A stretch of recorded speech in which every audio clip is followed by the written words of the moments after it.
اور وہ لوگ جو یہ لفظ بیانیہ یعنی نیریٹو گزشتہ 5 سال سے 6 سال سے استعمال کیے چلے جا رہے ہیں، وہ بہتر جانتے ہوں گے کہ ایسے ملک میں جو کہ دیوالیہ والے سٹیج پہ ہو، اور لمبی چوڑی کیوں ہم یعنی اپنا رونا روئے آپ کے سامنے، ایوری بڈی نوز ہم کس سے گزر رہے ہیں، خود ہی ایوری بڈی نوز، سڑکوں پہ دیکھ لیں، خود ہی لوگوں سے بات کر لیں، بتا دیں گے آپ کو. تو یہ آئینیہ بیانیہ کی کیا ضرورت ہے، ہمیں نیریٹیوز کی کیا ضرورت ہے؟ یہ کس نے یہ بیماریاں ہمارے اندر لگا دی ہیں؟ دنیا میں کہاں بیانیے ہوتے ہیں؟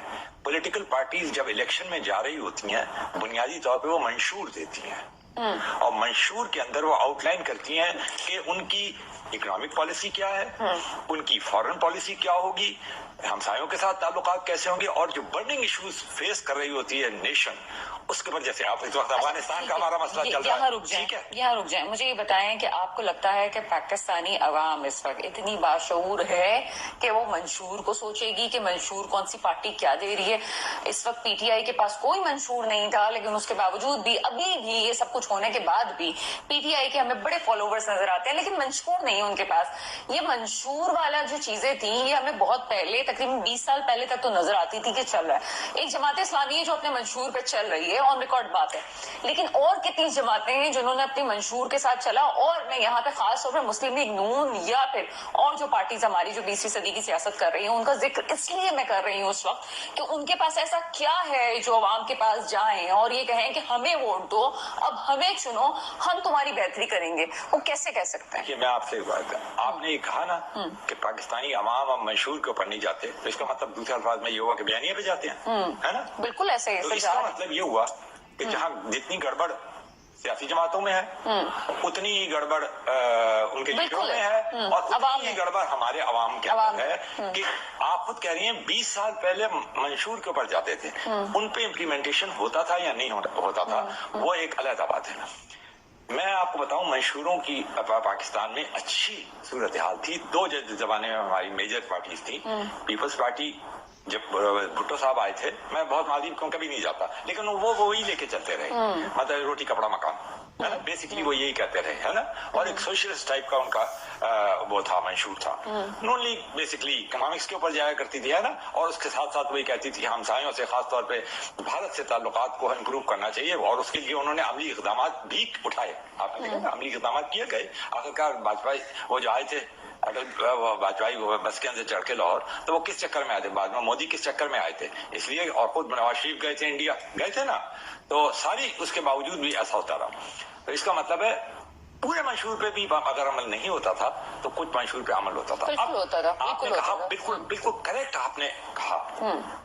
آپ نے لفظ جب استعمال کیا، میں دیکھیے پی ٹی آئی کو میں نہیں جانا سکتا، لیکن پی ٹی آئی بھی ایک سیمی منشور تو لے کے آئی تھی، لیکن اسے کسی نے یہ سکھایا تھا کہ منشور کی ضرورت نہیں ہے، بڑے بیوقوف لوگ ہیں.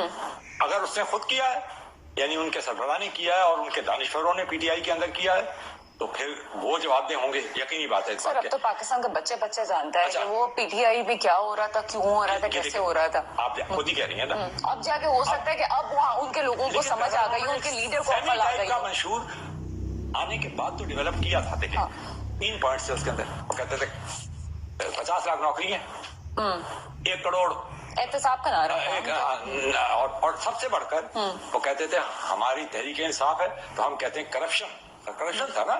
ہر ایک کو وہ کہتے تھے، میں اس کو یعنی ان کے سارے لیڈر بھی یہ کہتے تھے، ان کے سربراہ بھی یہ کہتے تھے، ساری پارٹی کا بیسکلی یہی تھا کہ سب کو پکڑ کے جیل کے اندر ڈال دیں گے، کوئی سارے لوگ کرپٹ ہیں. اور لیکن پہلی بار ایک چیز کا ڈفرنس ہوا تھا، میں بتا دوں آپ کو. یہ ان کے آنے سے پہلے تک لوگ زیادہ تر یعنی الزام لگایا کرتے تھے کرپشن کا، نااہلی کا اور بیڈ گورننس کا بیوروکریٹس کے اوپر، اور وہ کہتے تھے سرکاری مشینری بڑی مفلوج ہے. ان کے آنے کے بعد پہلی دفعہ پی ٹی آئی کے اندر، آپ خود دیکھ لیں، اگر میں غلط کہہ رہا ہوں تو مجھے کریکٹ کرتے پلیز، انہوں نے پہلی مرتبہ یہ کہنا شروع کیا. پہلے یہ عامر کہا کرتے تھے، لیکن وہ اتنے قابل قبول نہیں ہوتی تھی. پہلی دفعہ ایک سیاسی جماعت نے یہ کہنا شروع کیا کہ جتنے سیاستدان پاکستان کے اندر ہیں وہ سب کے سب کرپٹ ہیں اور بیوروکریٹس کا احتساب نہیں ہونا چاہیے. احتساب کس کا ہونا چاہیے؟ سیاسی لیڈروں کا احتساب ہونا چاہیے. اور اس کا سوال تو اٹھا تھا نا کہ بیڈ گورننس زیادہ بری چیز ہے یا پھر کرپشن بری چیز ہے.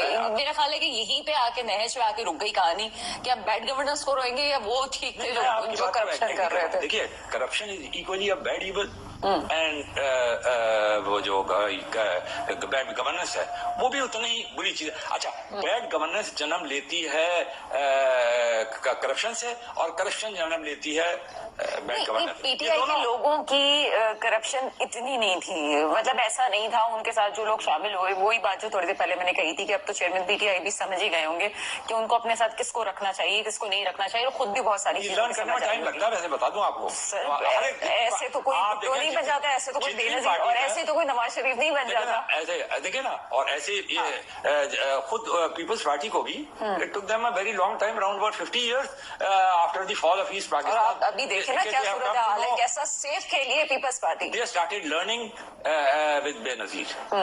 وہ جب سیکنڈ ٹرم میں آئیں تو وہ پھر بہت ہی میچیور قسم کی لیڈر ہو کے آئیں.